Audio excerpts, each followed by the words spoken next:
അപ്പോഴേ ഇത് 2 ദിവസത്തെ കുറച്ച് വിശേഷങ്ങളാണ് കേട്ടോ. അപ്പം നമുക്ക് എന്നും ഇതൊക്കെ ഉള്ളു ചെയ്യാനായിട്ട്, നമുക്ക് പ്രത്യേകിച്ച് വെറൈറ്റി ആയിട്ട് ചെയ്യാനൊന്നുമില്ല. അതുകൊണ്ട് കേട്ടോ, പിള്ളേരുടെ സ്കൂൾ കാര്യങ്ങൾ, സ്കൂൾ വിശേഷങ്ങൾ, അങ്ങനെ നമ്മുടെ കൊച്ചു കാര്യങ്ങൾ അത്രയൊക്കെ ഉള്ളൂ നമുക്ക് പറയാനായിട്ട്.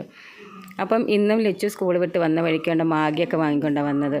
അപ്പം മാഗി അടുപ്പത്ത് വെച്ചിട്ട് പോയി സ്വന്തമായിട്ട് ഉണ്ടാക്കിക്കോളും. അടുപ്പത്ത് വെച്ചിട്ട് യൂണിഫോം മാറിയിട്ടിട്ട് വരുമ്പോഴത്തേക്കിനും മാഗി സെറ്റാക്കി കിട്ടും. പിന്നെ വെയിറ്റ് ചെയ്യണ്ടല്ലോ, പെട്ടെന്ന് കഴിച്ചാൽ മതിയല്ലോ. അതുകൊണ്ടാണ് വന്ന വഴിക്ക് യൂണിഫോം പോലും ഊരാതങ്ങ് കുക്കിങ്ങിന് കയറിയത്.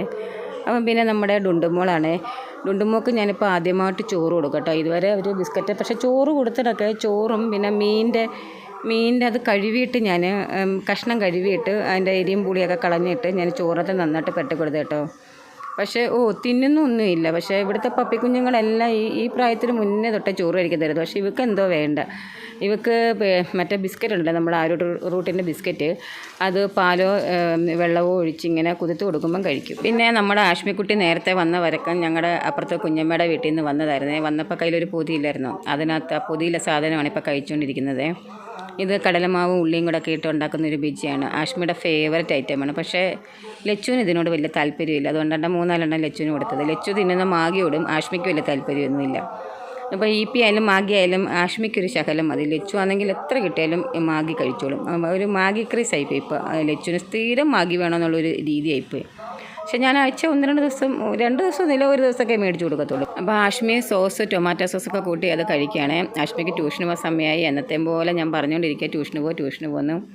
അപ്പോൾ അത് കഴിച്ചിട്ട് വേണം ആഷ്മിക്ക് പോകാനായിട്ട്. നല്ല ഡുണ്ടുമോക്ക് ചോറ് കൊടുത്തത് കഴിക്കാതെ ഡുണ്ടു എന്നെ ഇട്ട് ഓടിക്കും കേട്ടോ. ഞാനത് വാരി കൊടുക്കാമെന്ന് വിചാരിച്ചു. വാരി കൊടുക്കുമ്പോഴൊക്കെ കഴിക്കുമല്ലോ എന്ന് വിചാരിച്ചിട്ട് വാരി കൊടുക്കാനായിട്ട് ഞാൻ കുറേ നടക്കുക. എവിടുന്ന് അവളാണെങ്കിൽ തിരിഞ്ഞു പോലും നോക്കുന്നില്ല. ഏതാണ്ട് പ്രതിഷേധം പോലെ കേട്ടോ. വല്ലാത്തൊരു സ്വഭാവമാണ് ഡുണ്ടുമോക്ക്. വൈകിട്ട് ഒരു 4 മണി 4:30 ആണൊക്കെയും ഭയങ്കര വെയിൽ കേട്ടോ. അത് ഈ ക്യാമറ ഇടയ്ക്കിടയ്ക്ക് ഒരു മങ്ങലൊക്കെ ഉണ്ടാകുന്ന ഈ വെയിലത്തും തള്ളത്തും അങ്ങനെ മാറി പിടിക്കുമ്പോഴേ ആ ചൂടിനും വെയിലിനൊന്നും ഒരു കുറവുമില്ല. പിന്നെ ഏതാണ്ട് ഞാൻ ചെടിക്കൊക്കെ വൈകുന്നേരം വെള്ളം ഒഴിക്കാമെന്ന് വിചാരിച്ചു. ഇവിടെ മിക്കവാറും ഒരു 4 മണി തൊട്ട് ചിലപ്പം മഴക്കോളൊക്കെ വരും കേട്ടോ. മഴക്കോളുണ്ടെങ്കിലും വെയിലുണ്ടെങ്കിലും മഴക്കോളിനൊന്നും ഒരു കുറവുമില്ല. മഴക്കോളും കാറ്റും ഒക്കെ കാണും. അപ്പം ഞാൻ വിചാരിക്കുക കഴിഞ്ഞ 2 ദിവസം ഞാൻ വിചാരിച്ചു വെള്ളം ഒഴിക്കണ്ട, പിന്നെ മഴക്കോളുണ്ടല്ലോ, മഴ പെയ്യുമായിരിക്കുന്നു. പക്ഷേ അന്ന് മഴ എന്നെ പറ്റിച്ചിട്ടോ. 2 ദിവസവും മഴ പെയ്തില്ല. അപ്പോൾ ഇന്ന് ഒടുക്കത്തെ കോളുണ്ട്. ഒടുക്കത്തെ കോളെന്ന് പറഞ്ഞാൽ നല്ല കോളുണ്ട് കേട്ടോ. പക്ഷേ ഇന്ന് മഴ എന്നെ പറ്റിച്ചു. ഭയങ്കര മഴയായിരുന്നു കേട്ടോ. ഇപ്പോൾ ഈ വേനൽ മഴയിൽ ഏറ്റവും നന്നായിട്ട് പെയ്ത ദിവസമാണ് ഞാൻ ഈ വെള്ളം ഒഴിക്കുന്നത്. എൻ്റെ എത്ര സമയം അവിടെ പോയത്. അപ്പം ഈ മഴക്കോള് കണ്ടുകൊണ്ടാണ് ഞാൻ ഈ മിക്കുവിനെയും പിങ്കുവിനെയൊക്കെ അഴിച്ചു വിട്ടിരിക്കുന്നത്. ഇല്ലെങ്കിൽ ഞാൻ ഈ വെള്ളം ഒഴിക്കുന്ന സമയത്ത് മിക്കുവിനെയും പിങ്കുവിനൊന്നും അഴിച്ചു വിടത്തില്ല. മിക്കും പപ്പി റോക്കി അവരൊന്നും കുഴപ്പമില്ല. പിന്നെ ഈ പോകുന്ന സാധനം ഉണ്ടല്ലോ പിങ്കുവിനെ നമ്മൾ വെള്ളത്തിൻ്റെ ഇടയിൽ തടുപ്പിക്കാൻ പറ്റത്തില്ല. കണ്ടോ എന്നെ ശല്യം ചെയ്തുകൊണ്ടിരിക്കുന്നത്. ഈ ചെടിയെല്ലാം ചവിട്ടി ഇപ്പോൾ ഈ ചെടിച്ചട്ടിയുടെ മണ്ടയ്ക്കെല്ലാം കയറി ഇതങ്ങ് ഒടിച്ച് കളയും. അതുകൊണ്ട് ഞാൻ സൂക്ഷിച്ചാൽ നിൽക്കുന്നത്. ഒരുപാട് അബദ്ധം ഇതിൽ പറ്റിയിട്ടുണ്ട്. ഇവിടെ മിക്കവാറും ചെടി ഒടിഞ്ഞ് കിടക്കുന്നത് ഈ പിങ്കു കാരണമായിരിക്കും. അതുകൊണ്ട് ഞാൻ ഈ പിങ്കുവിനെ കൂട്ടിലിട്ടേച്ചേ ഞാൻ കഴിവതും വെള്ളം ഒഴിക്കാൻ നോക്കത്തുള്ളൂ. ഇതിപ്പം ഞാൻ വിചാരിച്ച് മഴ പെയ്ത് കഴിഞ്ഞാൽ പിന്നെ ഇവരെ കൂടിന് പുറത്തിറക്കാൻ പറ്റത്തില്ല. അപ്പം മഴയ്ക്ക് മുന്നേ അവരെ കുറച്ച് നേരം പുറത്തിറക്കാൻ നിർത്താമെന്ന് വിചാരിച്ചിട്ടാണ് ഞാൻ അങ്ങനെ അഴിച്ചു വിട്ടത്. എവിടുന്ന് എൻ്റെ ജോലി തടസ്സപ്പെടുത്തുകയാണ് ചെയ്യുന്നത്. പക്ഷേ ഇന്ന് വെള്ളം ഒഴിക്കണ്ടായിരുന്നു.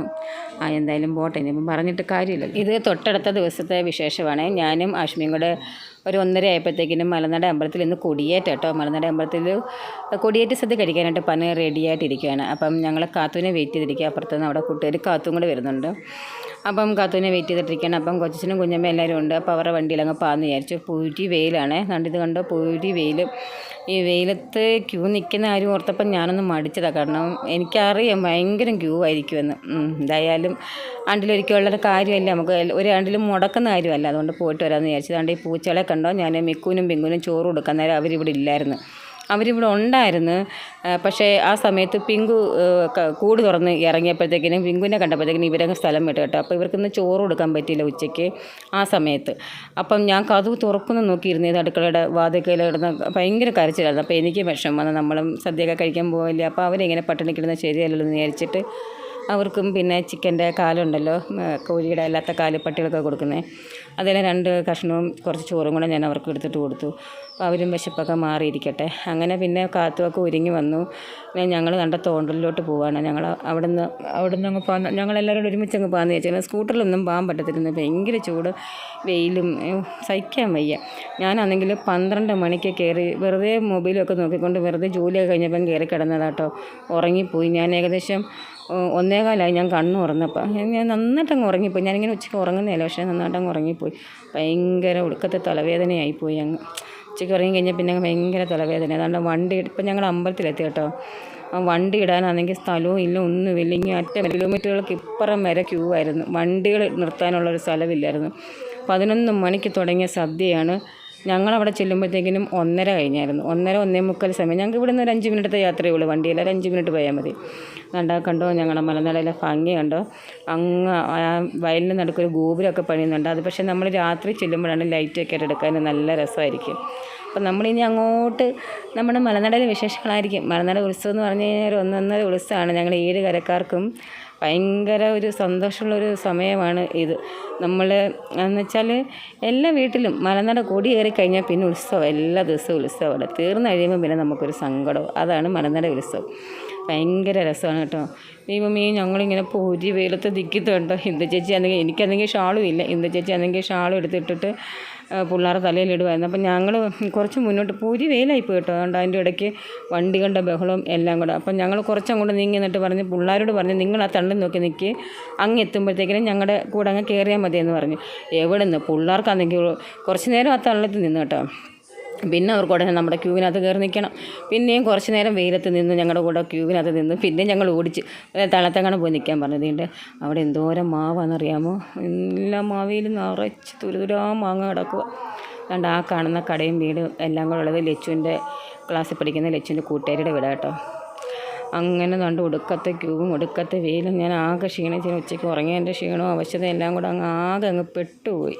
നമ്മളിവിടെ ഈ വണ്ടിയൊക്കെ വിളിച്ച് ആറ്റുകാൽ പൂത്തില്ലേ, ആറ്റുകാൽ പൊങ്കലിടാൻ പൂത്തില്ലേ, അതുപോലെ ഓരോ സ്ഥലത്തു നിന്നും ടൂറിസ്റ്റ് ബസ്സൊക്കെ വിളിച്ചിട്ട് ഒരുപാട് ആൾക്കാരൊക്കെ വന്ന് പൊങ്കാലയൊക്കെ ഇടുന്നൊരു സ്ഥലമാണ് മലനടയിൽ കേട്ടോ. അവരെല്ലാം പൊങ്കാലിട്ട് കഴിഞ്ഞ് ഈ ഊണൊക്കെ കഴിഞ്ഞിട്ടേ പോകത്തുള്ളൂ.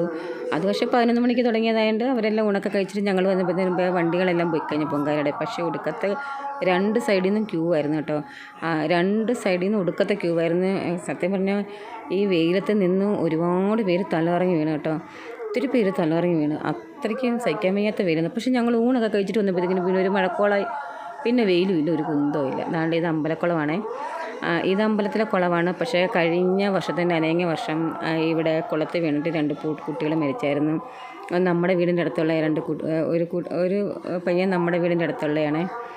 അതിൻ്റെ കൂട്ടുകാരനായിരുന്നു. ഇടുക്കിയിൽ നിന്നോ മറ്റോ വന്നൊരു കൂട്ടുകാരനുമാണ് മരിച്ചത്. അന്ന് ഭയങ്കര വിഷമമായിരുന്നു. നമ്മുടെ ഇവിടെ അടുത്താണ്. പക്ഷേ അത് ഇക്കുളമല്ല, അമ്പലത്തിൻ്റെ തന്നെ വേറൊരു കുളമുണ്ട്, അവിടെയാണ് വീണ്. അന്ന് വലിയ വാർത്തയൊക്കെ ആയിരുന്നു.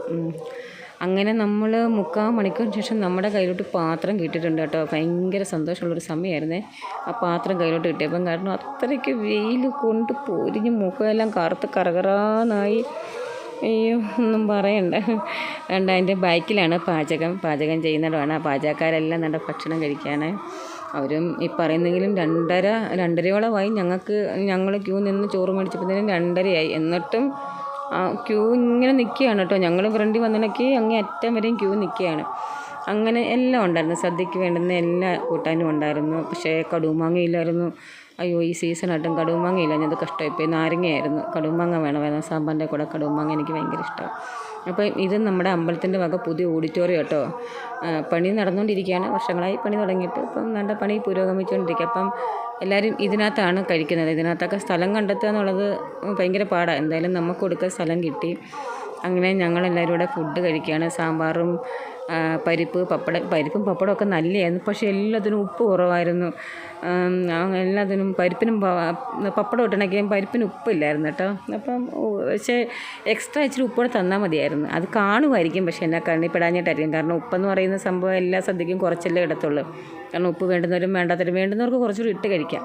വേണ്ടാത്തവരാണെങ്കിലും ഉപ്പ് കൂടിപ്പോയാൽ. അതുകൊണ്ട് നമുക്ക് ഇച്ചിരി ഉപ്പൂടെ വാങ്ങേണ്ടതായിരുന്നു. അവിടെ എവിടെയെങ്കിലും കണ്ടേനെയായിരുന്നു. നമ്മുടെ ആഷ്മിയുടെ പാത്രം കണ്ടോ. നമ്മുടെ ആഷ്മി രാവിലെ 1 ഇടിയപ്പം 1 മുട്ടയൊക്കെ കഴിച്ചിട്ടിരിക്കുമായിരുന്നേ. പിന്നെ 2:30ക്കല്ലേ ഫുഡ് കഴിക്കുന്നത്. അതാണ് ആഷ്മിയുടെ പാത്രം അങ്ങനെ ഇരിക്കുന്നത്. കാത്തുവിൻ്റെ പാത്രം കണ്ടായിരുന്നു. നേരത്തെ കാണിച്ച കാത്തുവിൻ്റെ പാത്രത്തിൽ നിറച്ചും ചോറിട്ട് കൊടുത്തു. കാത്തു അമ്പലത്തിൽ പോകാനായിട്ട് ഇരുന്നതല്ല. കാത്തു പരീക്ഷ കഴിഞ്ഞ് വീട്ടിൽ കളിക്കാൻ വന്നപ്പോഴാണ്. അപ്പം പരീക്ഷ കഴിഞ്ഞിട്ട് വന്ന പുള്ളിക്കാരി ചോറുണ്ടിട്ടാണ് വീട്ടിലോട്ട് കളിക്കാൻ വന്നത്. കളിക്കാൻ വന്നപ്പോഴാണ് അപ്പം നമ്മളിങ്ങനെ അമ്പലത്തിൽ പോകാൻ റെഡിയാവുന്നത് കണ്ടത്. അപ്പം ഞാൻ പറഞ്ഞു, കാത്തു വരുന്നെങ്കിൽ ഞങ്ങളുടെ കൂടെ വരാൻ പറഞ്ഞു.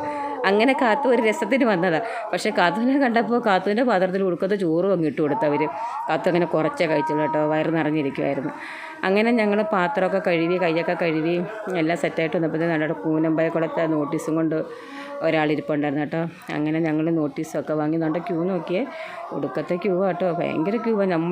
നമ്മൾ ഇത് പക്ഷേ ഇപ്പോൾ ഒരു കാര്യമുണ്ട്, ഞങ്ങൾ ഈ ഭക്ഷണം കഴിച്ചിട്ട് ഇറങ്ങി വരുന്ന ഞങ്ങളിപ്പോൾ ഇങ്ങനെ നടക്കുന്ന സമയത്ത് വെയിലേ ഇല്ല, ശരിക്കും വെയിലേ ഇല്ല. ശരിക്കും ഒരു അത്ഭുതം പോലെ ആയിപ്പോയി. അന്നേരം വെയിലും ഇല്ല, ഒന്നുമില്ല, നല്ലൊരു മഴയുടെ ഒരു ലക്ഷണം പോലെ ആയിപ്പോയി. 2:45 സമയമായപ്പോഴത്തേക്കിനും ഞങ്ങൾ പറയുകയും ചെയ്തു, ഞങ്ങൾ എന്തോരം മുഖക്കും കറുത്തങ്ങ് ഒരുമാതിരി ആയായിരുന്നു.